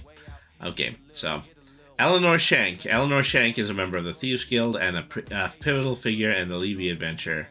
Medium human, neutral good, armor class 16, hit points 52. Cutting action on each of her turns, Eleanor can use a bonus action to take the dash, disengage, or hide action. Evasion, sneak attack, multi-attack, short sword, and light crossbow. Okay. The electric eel, the serpentine creature, moves sinuously through the water, the tip of its tail sparking with electrical discharge. Large beast unaligned, 15 armor class, 26 hit points. Electric shock, the electric eel provides a jolt of electricity in a 10-foot radius centered on itself. Creatures within 5 feet take 13 3d8 points of lightning damage. Who's further away but within 10 feet take 4 1d8 points. Creatures making a successful DC 13 Constitution save reduces the damage by half. Rage Fire Elemental. The rage and hatred that emanate from the white heart heat from this demonic fire are palpable. The Rage Fire Elemental is a type of fire elemental that grows as it consumes fuel. All Rage Fire Elementals start out as tiny sparks called Rage Fire Spawn. As they burn their way through their surroundings, they steadily increase in size until they become Gargantuan Inferno. Every size of Rage Fire Elemental has stats identical to a standard Fire Elemental, except as noted on the table. The table lists the hit points, melee attack bonuses, melee damages, ongoing damage to flammable objects, and challenge rating of every Rage Fire Elemental. Burn damage also applies the damage done by the Elemental's Fire Form ability. Besides the differences noted above, tiny through large Rage Fire Elementals also have the trait Intensify. As an action, tiny, small, medium, or large Rage Fire Elemental incinerates the corpse of a humanoid it killed within the last minute whose space an elemental occupies. If the elemental heals 5 hit points, and if it is tiny, it becomes a small Rage Fire Elemental with full hit points minus the current amount of damage. Likewise, a small, medium, or large Rage Fire Elemental grows to the next size after incinerating a number of humanoid corpses equal to its current challenge rating. Huge and gargantuan Ragefire elementals don't have the Intensify trait. Instead, they have the trait Spawn Ragefire. As an action, a huge or gargantuan Ragefire elemental incinerates the corpse of a humanoid it killed within the last minute and whose space the elemental occupies. A newly created Ragefire spawn appears in the empty space within 5 feet of the spawning elemental. Ragefire elementals embody the chaos and evil of their abyssal heritage, manifesting in demonic forms of living flames, smoke, and cinders. They exist to incinerate life and in doing so grow stronger and more destructive. A Ragefire elemental can't enter water or any other non-flammable liquid. A body of water is an impassable barrier unless the Ragefire elemental can step or jump over it, or if the water is covered with a layer of something flammable, such as oil. The Enoch Nettle, a minor spellcaster who plays the role of the Levy Adventure, acolyte of Mother Grace, and a poacher. Medium human, lawful neutral, armor class 15, hit points in 20, and a speed of 30 feet. Enoch Nettle, second level spellcaster, casts Light, Secret Flame, Thaumaturgy, Bless, Cure Wounds, and Sanctuary. Has a Morning Sword and a light crossbow. Let me see. The Fanged Sea Serpent. The Sea Serpent is 12 to 15 inches long and 5 feet thick. Its body scales are thickened and hardened, which shows it's somewhat in water but provides a good protection. The serpent's most astounding features, however, are the rows of long, sharp teeth that fill its mouth. It has large, lidless red eyes with white pupils. Pack tactics, water breathing, and bite. Okay. Father Gromwell, a minor figure in the Levy Adventure. Spellcasting, Light, Mending, Secret Flame, Spare the Dying, Divine Favor, Guiding Bolt, just a bunch of spells. Yeah. So, major figure in the Levy Adventure. If I had the manual for the Levy Adventure. Well, maybe it's actually part of the other 100 pages that we're not reading. Multi-attack. Father Gromwell makes 2 attacks, the staff, one using the Staff of Withering, melee weapon attack. 7 to hit, reach 5 feet, 1d8 plus 3 bludgeoning damage. It spends 1 charge on the staff. It inflicts an additional 2d10 points of necrotic damage and requires a DC 15 Constitution saving throw. Check out these mind-blowing and unfathomable creatures of the holy and the curse while unfitting ska blares in the background. I like ska. I've always liked ska. Ska defines me as a person. And I will never give up on ska. Ska is not dead. Okay, this is a huge one. Okay, Flesh Gines. Constructs of flesh combined with other materials designed for a specific purpose. They might pump water from a city's reservoirs onto rooftops, cisterns to supply the inhabitants with running water, or they may lift or pull anything a human body can do. But flesh gines are built to improve on a humanoid's ability through modification and vast strength. While they're not uncommon in Casterhage, they often operate out of sight. They are not uncommon in Casterhage. Well, hang on. Their disturbing appearance being something the civilized locals choose not to acknowledge.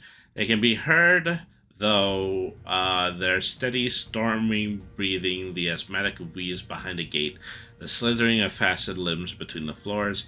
They also have a strong odor, a sort of organic sweatiness that can smell of the many other odors from the things that they work in and around, which they absorb and amplify. Flesh gines come in all shapes and sizes, and while no two are never alike, they often fall into a set pattern. Each is strong, and many, an uncannily large number, are weakly sentient creatures in their own right. Different flesh gines tend to have different abilities. Some are simple brutes that occasionally go mad. Some are more cunning, lurking and growing behind plaster, and wainscoting and brooding their dark, strange dreams and wants. All flesh gines have the trait Berserk.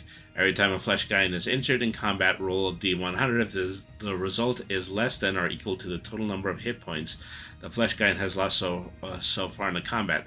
Its elemental spirit breaks free and the flesh gine goes berserk. The berserk flesh gine attacks the nearest living creature. If no creature is close enough, For the Flesh Guy to attack with every single move, it attacks an object instead. The Flesh Guy's controller can try to re-establish control, provided the Flesh Guy is within 60 feet. The controller must use an action to speak firmly and authoritatively to the construct and make a successful DC 15 Charisma check. A damaged Flesh Guy that spends at least 1 minute outside combat has its chance to go berserk, reset to 0%. Sentient Flesh Guys, while most Flesh Guys are simple, mindless servitors of flesh, stitched and grown into inorganic parts and contraptions. Some grow into something altogether different. Sentient Flesh Guys take on aspects of humanoid neighbors that seep in their close proximity on a daily basis. These aspects include tics, habits, language, and even some of their vices. These creatures are often bloated by the desires and madness of between and become enraptured by it, seeking new directions and becoming fixed in disturbing ways. These constructs often form complex alliances with those who dwell behind the veneer of the Blight, particularly with the ghouls of the Fetch, who have enough inert humanity to understand and fear the construct. Some say the thoughts of the crooked Promethean violate their dreams and awaken them. Others say it is a simple accident of nature. These sentient constructs lurk in plain sight and are driven by whatever twisted needs or goals have grown within their warped consciousness. As more complex flesh guides are grafted from darker sources of flesh and bone, so too the risk of disaster becomes greater. Philosophers within the city-state already worry what flesh guides might do if they rebelled en masse. They point to the curious whale song that occasionally hunts certain nights, and which seems to come from the flesh guides calling to each other across the city. What are they saying or planning, they wonder. The golem stitchers and homuncule wives laugh at each suggestion. Their creations are simple flesh and blood machines, after all. What maliciousness could possibly lurk within this humble framework? All sentient flesh guides that have gone berserk at least once in the past develop an urge towards murderous abduction called take or taking. Occasionally, the flesh guide's habits and need drive it to seize a victim at least one size category smaller than the flesh guide. The flesh guide is always cunning in this action and manipulates its manifold parts and surroundings to camouflage its action. If the flesh guide's stealth check beats the victim's passive perception, the victim does not see the attack coming, and the flesh guide gets to make a grappling attack with advantage. If the victim notices the attack coming, then it's just a normal attack by the flesh guide. While the victim is grappled by the flesh guide, is also restrained, muffled, unable to cry out or speak, and suffocating. After a number of rounds equal to its con modifier, it becomes unconscious. At this point, the flesh guide hides the victim in a convenient location around or within its body. The victim remains unconscious until it dies or is rescued. Casual observers notice the hidden victim of their passive perception exceeds.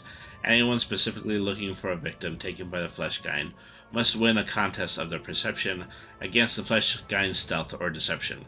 A taken victim is found automatically if the flesh guide is destroyed, but also might be injured depending on the type of attacks used against the flesh guide and the size difference between them. GMs can only apply their own judgment in these cases. If a victim escapes the flesh guide's grapple, the flesh guide might attack or flee depending on the situation. A taking victim takes damage equal to any one of the flesh guide's melee attacks after every 24 hours. The taken victims are used to vent the leached needs of the flesh guide, whether they be simple hunger, torment, or sexuality, before their dead and broken manes are cast away. A sentient flesh guide is always torn between its urges to seize a victim and the knowledge that discovery means certain punishment and death. It therefore carefully watches its chosen victim, often for weeks and months before striking. The following entries describe 3 sample types of flesh guides. Many more are possible. Aggressive, sleep paralysis demon. Well, more than that, because, the flesh guide, well, as you can see as the photo, is something that is, almost directly influenced by Mary Shelley's Frankenstein.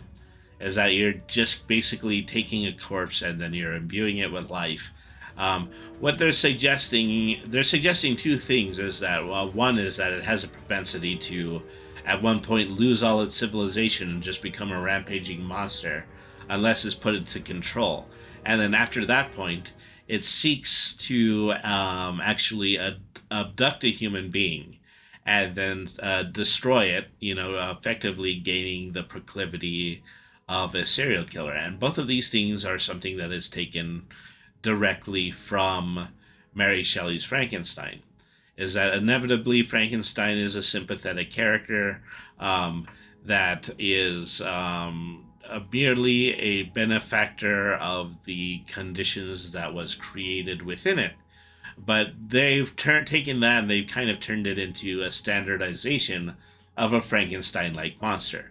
They're the one that is bound to either, A, go into a frenzy, or B, attack innocent people to suit their own personal needs. And so that is that. Okay, so this is the Dungear's Buggy, who is a Fleshkind. Okay, so this is a description of Berserk, first of all. Every time a Fleshkind is injured or in combat, roll a d100. If it's less than or equal to the total number of hit points, the Fleshkind has lost. Its elemental spirit breaks free, and the Fleshkind goes Berserk. It attacks the nearest living creature. If no creature is close enough to attack within a single move, it attacks an object. The controller can try to reestablish control, provided the Fleshkind is within 60 feet.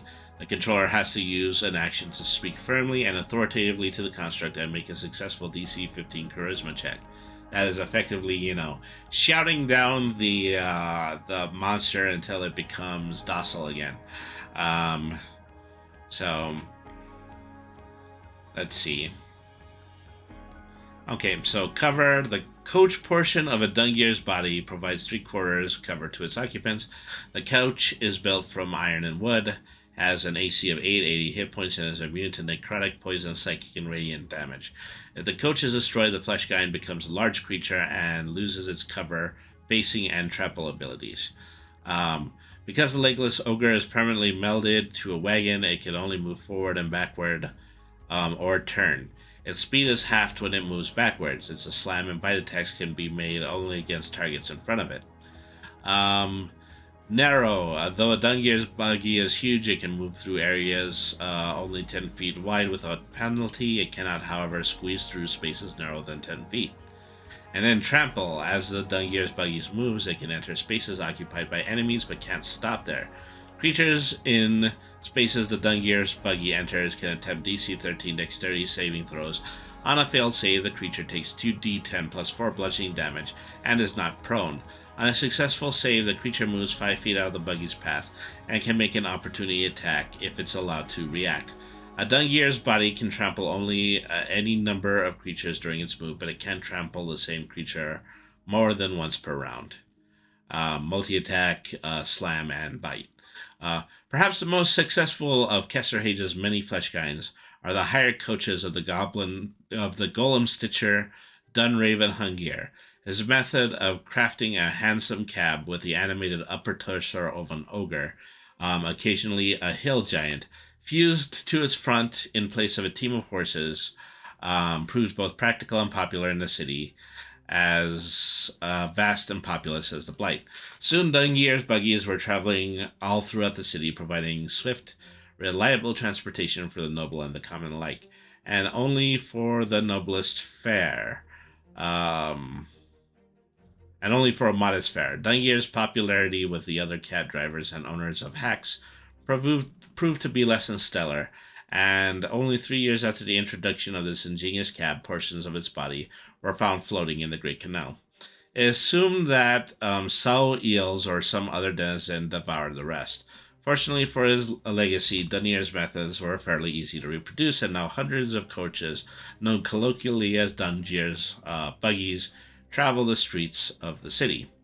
Okay, Aberrus Mighty Pump 97. The stench of sweat and the distant sounds of heavy breathing engulf you. Whatever it is, you are catching the merest glimpse of the whole. In the oily dark, you see sickly appendages gulping a horrible scent of brooding vastness, and a glaring cluster of eyes filled with misery just below a vast, idiot, crooked mouth. Multi-attack, bite, tentacle slam, tentacle grab, and tentacle crush. All right. Let's see. You can see her at all, of course, even I never did when I was stitching her and molding her, making her flesh and breathing life into my baby. I recall her formation through her crisp newness, the endless flesh and the stench of pigs. For it was pig flesh I grew and nurtured and spread across her carcass like a great sail on a vast living sailing vessel. In her base she is all purpose, her many sucking mouths, which in truth I suppose you would call tentacles, if such a cruel word could be used for such grace, with so many eyes clustered together so she can form her sweaty groin below that pointless mouth. She must have a mouth, of course. Her flesh engorges above like some vast flaccid organ that could fill a great hall, bloated, booming, pumping, veins across her every inch. You can see her swelling blood pumping as she draws her harvest upward, through her cathedral mass far above. She rises then, reaching high into the city, her pumping limbs extending endlessly upward with surprising, alarming strength to the digits that grasp her farthest reach. Some have likened the digits to fleshy spiders, but I think that's simple scaremongering to frighten children. They simply grip the vessel that they spread their harvest into, and here her harvest is drawn, the life-giving water that sustains those in the streets, high above, pumped from sphincter mouths between each cluster of many jointed hands. There has to be an easier way to get water. It may taste a little of her sweat, her feral porcine nature, but it is water, saving the lower city from drowning and keeping the other city drinking. How many have I made? Oh, hundreds, no two quite alike. The stories about them going berserk, rubbish put about by those with a grievance. Anarchists would say anything to cause discontent among the ignorant. I do sometimes wonder if they have a soul, though. My fleshy babes lurking between walls dreaming. And what do they dream of, I wonder? Amelia Hobarth, the homuncule wife. Okay, well, on that incredibly strange and macabre note, I think we're going to close the book on the Blight for a short period of time. So, as promised, I'm going to pick out 3 more books, and, well, assuming that O.S. Devon is the only one who has been following so far, we'll get to pick out, the next book that we are going to be reading for a future episode. So let's see. I would like... Okay, so I need to open up this section. Okay, so I'm going to pick out 3 of the books that are just here in the list, and I'm going to put up the covers of the PDF, and we'll decide based on that. Okay, this one is called The Book of Ebon Tides. Okay, so first of all, there is, a slight differentiation between human and animal species. This is a 5e manual by Wolfgang Bauer and Celeste Senowich. Oops. Once again, I opened that in the wrong program. Oh, and now I closed the browser. Okay. Let's try to see if we can get all of this on the same page again. Okay, so,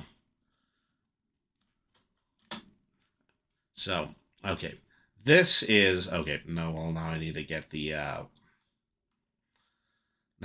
window capture working again. Okay. Here we are. Okay. This is the Book of Ebon Tides, and let me, spread that out a little bit more. And so, I feel like this is a bit more standard fantasy. It does have, a differentiation between human and animal species. Clearly a quest going on that involves carrying an elf baby, which is being held in the bear's paw right now. So this is a 5e manual by Wolfgang Bauer and Celeste Conowich. Released by Kobold Press. So, very familiar name for fans of manuals in 5e.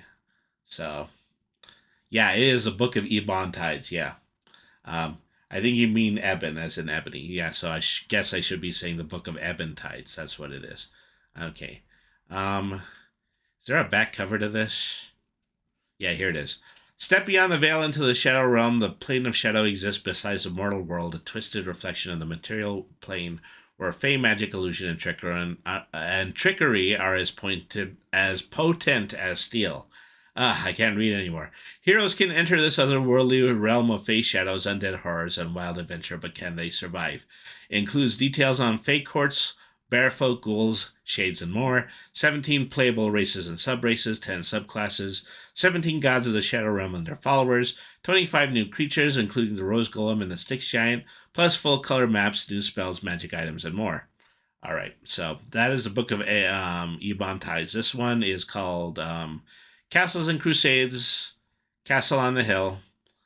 Okay, let me bring it up here. Okay. By Stephen Chenault. Part of the Castles and Crusades series. By Trollord Games. So, I mean, this is clearly a singular module. I think it's only 22 pages long.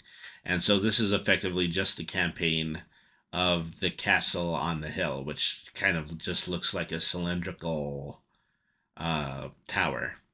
Okay. Long ago, man built the Anil Aut Blaud, the tower on the Blue River, but it fell into the ravages of time and the depredations of the wild, and its name was forgotten. That is until the Green Wizard found it and fortified it anew, making a place of savage cruelty, and one of all the peoples its forest feared. The Green Wizard's power has only grown, and he is at last casting his eyes beyond the confines of the small realm, and threatening the whole of the Drakkenfjord with war and bloody conquest. A mid to high level adventure for a party of 3 to 6 characters. Play as a standalone or part of a larger series. Okay, so that is the Castle on the Hill. And then I'm going to pull out this third one. There's a significant amount of campaigns for Castles and Crusades. And so depending on how short each of these books are, I might run a whole series of them and then just kind of read the 3 books together. And so that's very likely how I'm going to handle that. And so this is the final book. This is City of Cats by Richard Pett, a city book and adventure, 5e, by Kobold Press also. Clearly another anthropomorphic adventure, this one centering around a city made out of cats. And so the blurb goes, who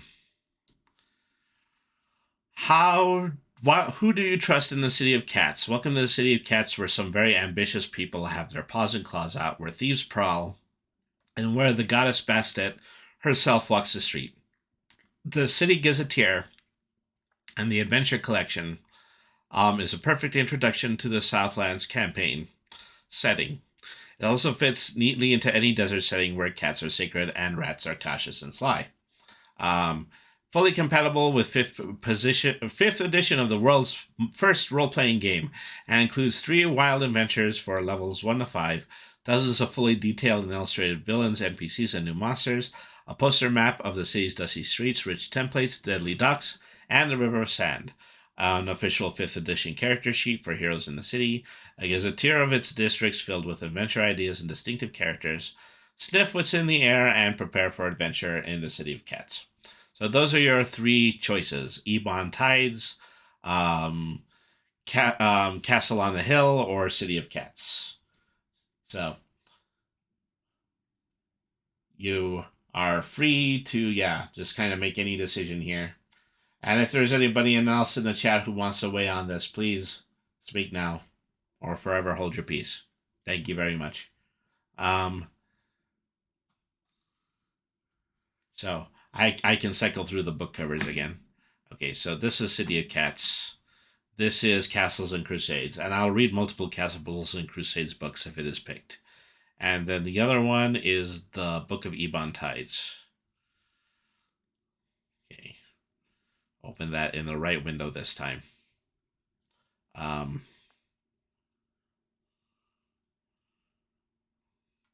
still saying it that other way. Let me flip a coin. Yeah, you're trying to choose between 2 out of the 3. All right.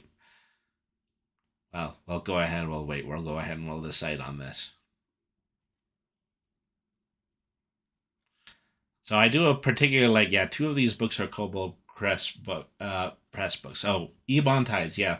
I mean, personally, it would have been the one that I chose as well, And Simply, I could have just moved on to this next book, but I instead chose to settle on the Book of Reborn Tides. It is what everybody wants to see, and it'll be the next episode of Tabletop Lore.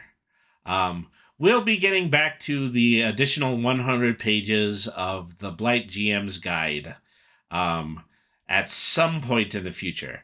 This book, the Book of Reborn Tides, is even longer, so it's probably, we're going to read 100 pages in, and then we're also going to start to shuffle it in the play length. So Devin says that was neat. Blight was so gnarly. Yeah, Blight is a very interesting land, but I'm glad that we can get back a little bit more into a realm of fantasy and wonder and magic, and that's very much what this next book is going to be. So, alrighty, everybody, this concludes tonight's episode of Brainy the RPG Cat. I am going to be back Saturday. Saturday, we're doing the birthday celebration stream, and the birthday celebration stream is effectively just going to be 4 hours of me playing anything at random on my Switch. Requests are freely taken in chat, and so that's bound to be just a lot of fun. Well, a lot of fun for me, but it's nonetheless a very casual stream. Also, Sunday, we're going to be doing an episode of Card Cat or Brainy. I'm going to be opening up new packs from the latest Magic the Gathering set. And I'm also going to be drinking Pilk, as I promised, for a $650 award, which we've already crossed. So we are right here at $600 out of a total amount of $1,000 in our pledge drive. Thank you, absolutely everybody who has given a donation. This has been really fantastic. This has been far and above my expectations.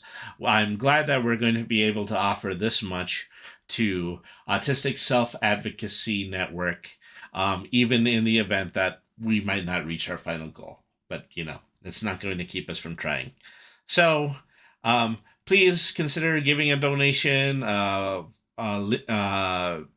the QR codes, and also follow the links in chat, and be sure to follow me on pages such as Twitter, Facebook, and Instagram, all of my social media, in order to receive updates on the remainder of the of this campaign. So, $700 in 3 weeks. That is huge. Yeah, that is tremendous. And so, yeah, my heart goes out to absolutely everybody who's made a donation.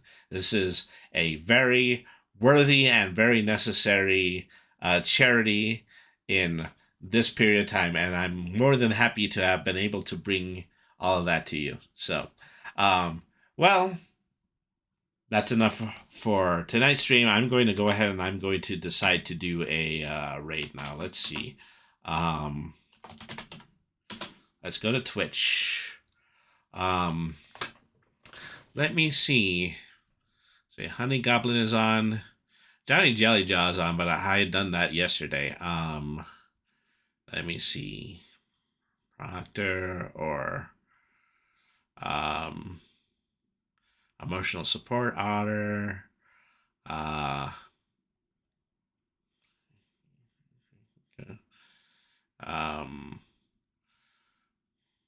Okay, so what I'm going to do is I'm going to go over to Master Rem, which is the official streaming channel for Rem Alternus Productions.